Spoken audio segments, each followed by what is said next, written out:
Now let me hear you sing, "We shall not be moved." Come on, lift your voice.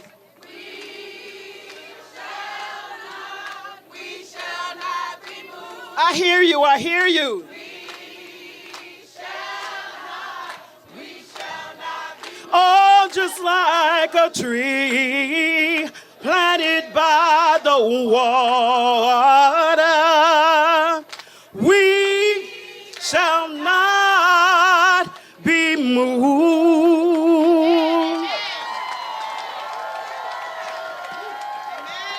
Hello, everybody. Would you turn to your neighbor and say, this is not a fellowship. This is a fight. It is important that we understand why we're here. This looks like Moral Monday all over again. When I was in court the other day, they said they didn't want me to come, but it looks like they got a problem bigger than me. And I want to encourage you to understand that this must be more than a one-day effort. It is time to teach this legislature a lesson. Now I want you to know that you are right morally. I come from a family of educators. The Poor People's Campaign in North Carolina and national. Glad to be here. Repairs of the breach. My mother is the longest living active support worker in Washington County. Her and my father helped integrate the public school system. You are right to do what you're doing morally. The founding father, John Adams, said that laws for liberal education of youth, especially of the lower class people, are so extremely wise and useful that to a humane and generous mind, no expense for this purpose would be thought too extravagant. Another writer said a good teacher can inspire hope, ignite imagination, and instill a love of learning. President Obama said that when it comes to developing the high standards we need, it is time to stop working against our teachers and work with them. If we invest in our teachers and our children, they will all succeed. Coretta Scott King said, denying funding for education is a form of political violence. And so, my friends, you are right morally to be here. But not only are you right morally to be here, you are right constitutionally to be here. Our Constitution that every one of them swore to uphold says we hold it to be self-evident that all persons are created equal, that they are endowed by their Creator with certain inalienable rights. Among these are life, liberty, the enjoyment of the fruit of their own labor, and the pursuit of happiness. The Constitution says all political power is vested in and derived from the people, and it should be only used for the good of the whole. When you hurt teachers, when you deny health care, when you refuse to pay workers $15 in a union, it is against the good of the whole. Mr. President, Mr. Director, it is right for us to be here constitutionally. It also says the people have a right to assemble, to consult for the common good, and watch this, to teach their representatives, to instruct their representative. And then it says, but secret political societies are dangerous to the liberties of a free people. In other words, you tell your neighbor, you have a right. We have a right to teach them. But it is illegal for them to meet with the lobbyists behind the doors and work against us. It's time to teach them a lesson. Article 1, Section 15 says the people have a right, not just children, but the people have a right to the privilege of education. And it is the duty of the state to guard and maintain that right. In other words, the legislature under the current majority is not guarding and not maintaining the right. So we are constitutionally right for protesting here. Section 4, Article 11, Section 4 said beneficent provision for the poor, the unfortunate, and the orphan is the first duty, not the second, third, but the first duty of a civilized state. That means when this legislature doesn't take care of children, does not care for the working poor and the poor, then they are acting uncivilized. And so we've come together here, Vicky, because it's time to teach them a lesson. The things they are doing is constitutionally inconsistent, morally indefensible, and economically and educationally insane. But not only are you right to be here constitutionally and right to be here morally, you're right to be here biblically. Most of these legislators claim to be Christian. But Jesus said you can talk about it and still not be about it. Because to be a Christian or a people of faith is to first focus on love and justice and care for the poor and pay people what they deserve and put children first. The Bible says it would be better for you to tie a millstone around your neck and be thrown in the uttermost parts of the sea than to offend one of our little ones. The Bible says you're to care for the sick and the stranger. Isaiah 10 says, woe unto those who legislate evil and rob the poor of their rights and make women and children their prey. Jesus said, preach good news to the poor. And all of the policies, this General Assembly under the current leadership, they have failed on all counts. And that's why I tell your neighbor, say, we have come to teach them a lesson. The leadership in this General Assembly, and my friends, it's not just about party alone, because we have had Republicans that led this state right before. Abraham Galloway, J.W. Hood were the two black founding fathers of Lincoln Republicans in North Carolina in the 1800s. They were the ones that helped write the Constitution and guaranteed a public education for every person. Helen Edmonds of North Carolina Central University was a Republican and a great professor. Governor Holshouser was a Republican and supported great funding for education. Even President Eisenhower, who was a Republican, said education and funding it was essential to national security. The leadership of this General Assembly, Moore, Berger, and Tillis before them are not Lincoln Republicans. They are not true Republicans. They are regressive extremists that have hijacked the Republican Party.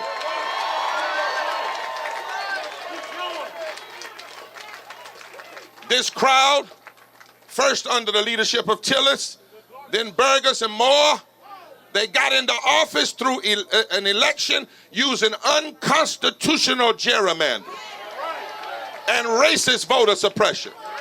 And let me say to the teachers, if y'all don't add that one to your fifth one, you really aren't not understanding the problem. All of us must be against racial gerrymandering and racist voter suppression. Because if it wasn't for those things, they wouldn't be in office in the first place. I wish I had a witness here. More people voted for a progressive vision than a regressive vision. But because of voter suppression and racist gerrymandering, that is how they got into office. Don't take my word for it, take the court's word. Court after court has proven that the Russians didn't rig the elections in North Carolina, but racist voter suppression and gerrymandering did. And because of it, look at what we have now.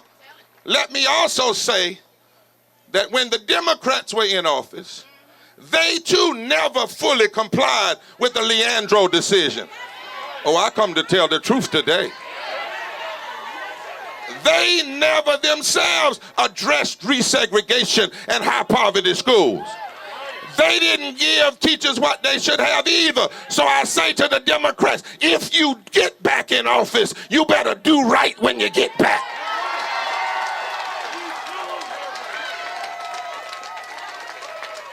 But let me talk about the current leadership. They have argued. They didn't have the money. They don't have the money. But any argument about not having the money is a lie. This legislature spent over $6 million of your dollars and counting to defend racist voter suppression. And they lost. I know, because the North Carolina NAACP sued them and beat them. This legislature, under McCrory and Art Pope, they awarded the greed of their rich friends with unnecessary tax cuts and did not take care of the need of teachers, support staff, and those that are in need. So any claim that they don't have the money, if I was a cussing man, I'd say it, but I ain't gonna say it, is a lie. The same legislators who call themselves Republican, but are really regressive extremists. It's time to teach them a lesson that when you cheat your way to get into office and lie about not having money, the money of the people, then the people will get in the courts, get in the streets, get in the ballot box, and we will fight back. Now, as I close, yesterday they made a proposal meant to fool the public and to ease the protest. You better watch these folk. I heard them announce some numbers saying you got this. You don't know what you got. They'll tell you they with you today. And when you're gone, they'll leave tomorrow. That's why you're going to have to keep this up. Yesterday, they put something so the media would, print it. But first of all, it's an insult for on the eve of your protest, for them to throw a little something at you, trying to shut down the protest. It's an insult to make people have to shut down school systems and get in the street for their legislators just to turn a little bit in the right direction. The rich lobbyists don't have to get in the street. Secondly, it's a proposal. It's nothing else. Nothing has been passed. We don't know where the money may come from for a little piece, or we don't know what schemes they are playing because you can't trust them. In one state, when the teachers marched, the regressive legislature and governors offered them a raise. But then when they got in the inside, they said it would come from the monies that supported programs for the poor. So the teachers said no, because they wanted to pit them against each other. Third, somebody say third, they proposed something for the teachers and not on the other issues. Why? Because they are trying to split this coalition and this moral fusion. They never thought they would see the day that public school teachers would also be fighting for Medicaid expansion. You hear what I'm saying? They never thought they would see the day in North Carolina that public school teachers, white and black and brown and yellow and young and gay and straight and old, would fight. Would fight for 15 and a union. But somebody shout, they are not going to play us against one another. See what they were trying to do, they're going to pay the teachers a little and really restore what they should have never taken in the first place. And that's not a raise. When you take it and then give me back what I should have had in the first place, that ain't a raise. They call that 3-card molly. That ain't a raise. But they gave you a little bit, and then they want to pit us against us and think you're going to give up on the other demands. But you as teachers know that's like a student turning in half of assignment and then wanting an A for it. What they're trying to do is split you. Grab your neighbor's hand and say, ain't no splitting going on here. Tell them, say, all for one and one for all. Yeah. And finally, since they have had a majority under Tillis first and then Berger and Moore, They have attacked teachers and public education. But not only that, the same legislators, the same group that have attacked teachers and students and support group, they have attacked the 2 million poor and working poor in this state. They've attacked the 1,000 workers who don't have 15 and a union. They have attacked the 500,000 without health insurance because of the lack of Medicaid expansion. They got in through office through racist voter suppression. But the strange thing is, even though they got in based on racist voter suppression, most of the bills that they have passed have hurt mostly white folk. They don't want you to know that either. Huh? They played the race card to get in office. But the majority of the people that don't get Medicaid expansion are white. The majority of the people that are poor are white. The majority of people working for less than 15 are white. It's an old game in the South. You play the race card to split black and white and brown people from each other, because if black and white and brown people come together, then the extremists can't win.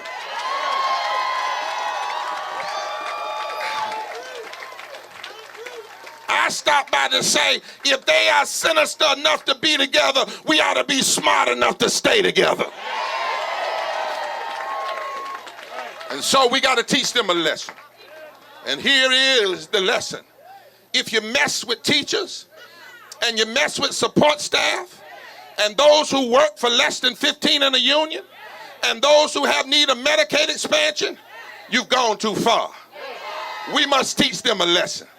If you seek to divide us and play games with us, it'll only bring us closer together. We must teach them a lesson. If it means protesting in the street, if it means protesting in the legislature, if it means some of us going to jail, and if you don't get the lesson that way, we will organize, turn out the vote, put you on recess, and vote your hindparts out of office. Hey, hey, hey, because together we will win for our teachers and our children and our support system. Together we will get 15 and a union. Together we will not only expand Medicaid, we'll get health care for all.